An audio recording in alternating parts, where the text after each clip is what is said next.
Intinya adalah CPO itu adalah penghasil emisi gas rumah kaca tertinggi, dan barangkali apakah zaman dulu 1922 Belanda mengatakan crude, karena itu saya juga belum tahu. Yang jelas generasi muda sangat alergi dengan kata-kata crude. Jadi kita tidak hidup hanya untuk masa kita, tapi masa generasi mendatang juga harus kita lihat, kalau you alergi dengan crude, we should think over what to do.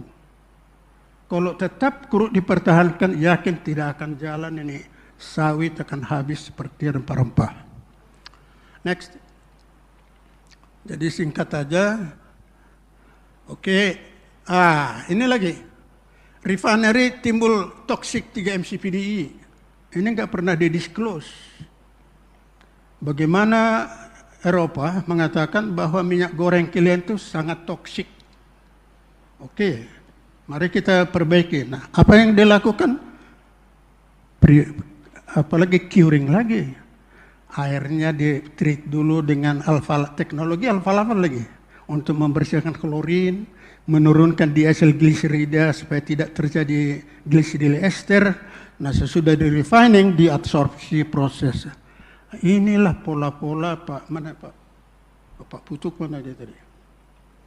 Yang perlu kita lihat, pola berpikir pemain-pemain kita itu selalu cenderung preventing. Jadi saya kira adanya BPDP KS, makanya Pak Edi tadi tabelnya 6, perlu ditambah satu lagi Pak, namanya itu nomor 7, yaitu the newest technology developed by the local people to minimize greenhouse gas. Kita nggak perlu ke Eropa untuk itu.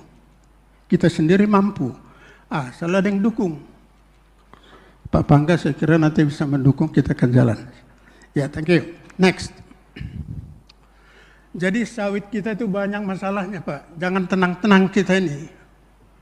Di atas kertas, olah santai, semua gitu, happy, bisa kaya raya, oke.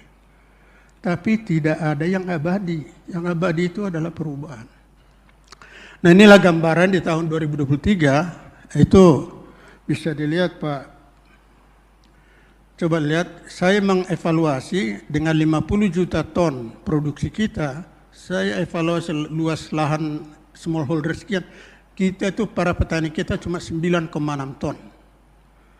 Oke, extraction rate-nya cuma 18,3%. Padahal perusahaan besar rata-rata sudah di 22,3, ada yang 26, ada yang 19, dan sekian.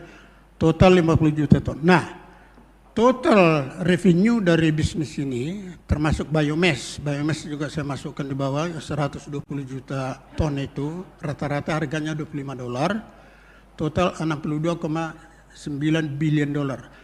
CO2 ekuivalen dihasilkan 64, hampir 65 juta ton CO2 di tahun 2003. Jadi luar biasa besar pengeluaran emisi karbonnya itu. Ya. Yang persoalan paling besar Pak Saleh adalah petani. Kenapa? Petani menjual TBS-nya lepas. Sampai ke PKS, dia nggak punya wewenang lagi untuk mendapatkan tandan kosongnya. Karena sudah bikin terjual. Padahal tandan kosong itu adalah yang terbaik untuk circular economy. Supaya lahan mereka itu tidak habis. Jadi kalau petani dikaitkan dengan perusahaan besar, itu tidak tepat. Let them do by themselves. Tapi manajemennya dirubah, tidak ada single person untuk mengelola kebun sawit. Belajar kita dari Afrika, waktu nanti foto Pak Saleh ada di sini, nanti itu kita bicarakan 2015. Oke, next. Terus Neng? Ya, oke. Inilah yang diminta oleh dunia luar, bagaimana deforestation, emisi karbon tidak boleh tinggi, kemudian karena pemakaian sawit sudah meningkat di dunia, barat ribut, ketakutan, begitu besarnya dunia ini ketergantungan sawit, maka akan lebih banyak deforestation. Itu konsep berpikir mereka. Jadi mereka takutnya itu kenapa? Di dunia ini pemakaian sawit luar biasa besarnya. Nah itu yang seperti yang disampaikan tadi, market share kita udah 35% dari total market. Nah, mereka takut itu. Nah dicarilah segala macam cerita. Kalau bisa berkenan sekarang saya sedikit cerita. Perlawanan terhadap sawit ini dimulai 1980 di Amerika. Waktu itu ada namanya Phil Sokolov, itu bilioner dari Nebraska, karena dia suka makan popcorn, penyakit jantung, arteriosklerosis. Dia bikin segala macam cerita. Dia sewa, waktu itu belum ada HP, yang adalah koran, full page, Washington Post, New York Times. Tropical oils poisoning America. Bayangkan itu. Waktu Indonesia belum apa-apa, masih kecil. Malaysia dan Filipina yang kerja.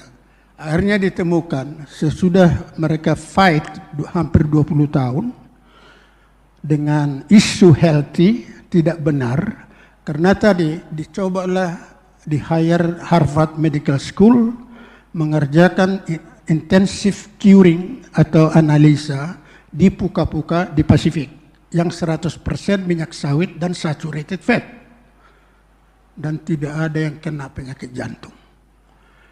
Nah Eropa berpikir, wah physical health nggak boleh lagi menyerang sawit. Ada lawyer brilliant, kita pakai aja deforestation. Itu makanya deforestation lah dipakai, muncul menyerang sawit kita, bukan lagi healthy. Jadi cuma komersial bisnis. Nah gambaran yang ini saya bikin gambar hantu, ya, supaya orang-orang tahu generasi muda itu oke, we care, bahwa kita juga bertanggung jawab terhadap ini, akan merubah itu. Jadi jangan sampai minyak sawit kita tuh dikatakan hantu belagu kau. Oke, next. Satu lagi. Next, ini kesehatan.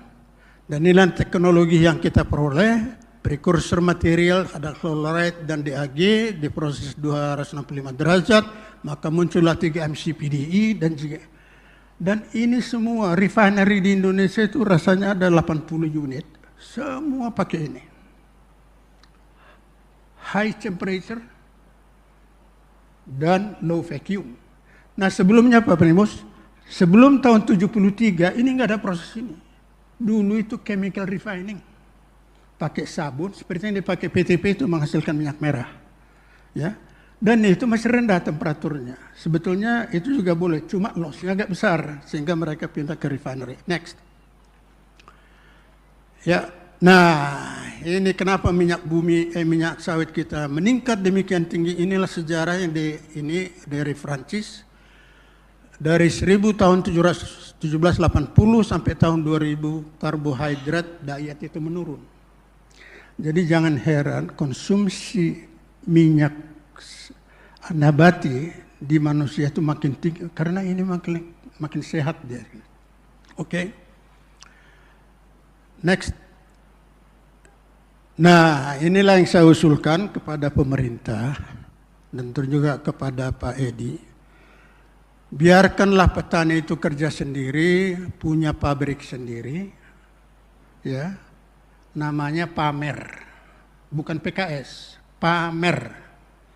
Artinya pamer itu pakai dry process. Yang selama ini pakai wet, tapi ini pakai dry.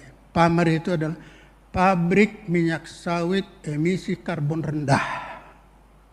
Ini harus kita propose. Tinggalkan teknologi lama PKS yang pakai steam. Dia menghasilkan pome, menghasilkan emisi karbon luar biasa. Tapi kita mulailah dari para petani yang punya pabrik sendiri. Ini kapasitasnya bisa 5 ton, TBS per jam, bisa 10 ton, dan maksimum 20 ton. Jangan dipertinggi. Jadi konsepnya Pak Primus adalah, mari kita memperkuat yang lemah, tanpa melemahkan yang kuat. Jadi yang besar-besar itu biarin aja, tapi jangan gangguin yang kecil. Biarlah para petani ini mengelola sendiri kebunnya, punya pabrik sendiri, dan menjual produknya namanya bukan lagi CPO, tapi DPMO. The Gum Palm Mesocarp Oil. Nah ini perindustrian kami sudah sampaikan untuk nomenklaturnya itu, supaya akan berubah ke masa depan.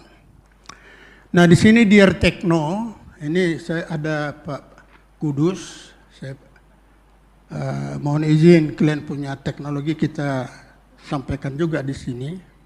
Dear Techno itu deacidification refining technology.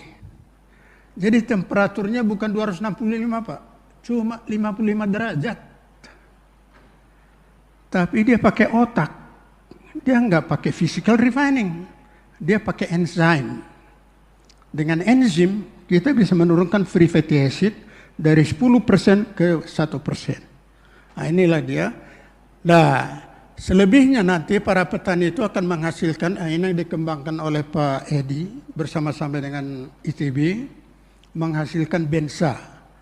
Jadi bensin sawit itu di sini Pak Edi nih, dikembangkan di setiap daerah-daerah sehingga nggak perlu ikut-ikut Pertamina cawe-cawe ikut itu. Let the masyarakat kecil menghasilkan bensinnya, tidak perlu ikut-ikut perusahaan besar. Supaya mereka mengwongkil, menjadikan objek menjadi subjek. Kira-kira konsepnya begini nih. Oke, jadi teknologinya Pak di sana ini namanya bukan sterilisasi tapi pasteurization. Yang dulu sterilisasi pakai steam, kita pakai ini pasteurize. Jadi temperatur di bawah 80 cukup. Sehingga tidak ada effluent, tidak ada limbah cair, sehingga karbonnya rendah. Next. Jadi CPO kita, oke, ini kerjasama yang sedang didukung oleh perindustrian juga. Di sini Pak Tata ada. Jadi di Bengkulu sedang dikembangkan teknologi ini oleh koperasi. Kapasitas 10 ton per jam. Kemudian teknologinya dapat dari sana. Nah yang membeli itu adalah PT Niaga Hijau Nusantara yang ada di Subang. Akan diletakkan Subang, Pak Kudus yang akan menghandle. Dia tidak menghasilkan minyak goreng. Karena ini perlu juga edukasi Pak Saleh. Menggoreng itu enggak benar. Apalagi nutrisi tinggi. Ya kobong semua ke atas, bukan masuk ke dalam. Nah ini kan karena kita tidak pernah dilatih bagaimana menggoreng yang benar. Nah ini perlu juga edukasi bagaimana supaya masyarakat kita itu lebih sehat. Ya, next. Oke, coba lihat deh. Inilah pabrik yang dipertontonkan di Rusia. Ya. Di sana dia bilang inilah pabrik sawit Indonesia yang kita makan sekarang ini, minyak sawitnya ini, coba lihat. Namanya TV Rusia itu saya peroleh waktu saya ke sana di tahun Agustus 2017. Belum di sana Mas Farid ya. Nah, itu. Bayangkan dia bilang inilah pabrik menghasilkan makanan ke dunia begini. Nah, di depan sebelah kanan kita lihat pamer pabrik minyak sawit emisi rendah, emisi karbon rendah, tidak menggunakan steam dan kering. Kalau pabrik begini kan semua pada datang. Tapi kalau ngelihat yang kiri sana, wah apaan beli minyak begini? Kan image kita juga katanya sustainable. Apa ini yang sustainable? Yang dibawa, ada juga pabrik yang bersih,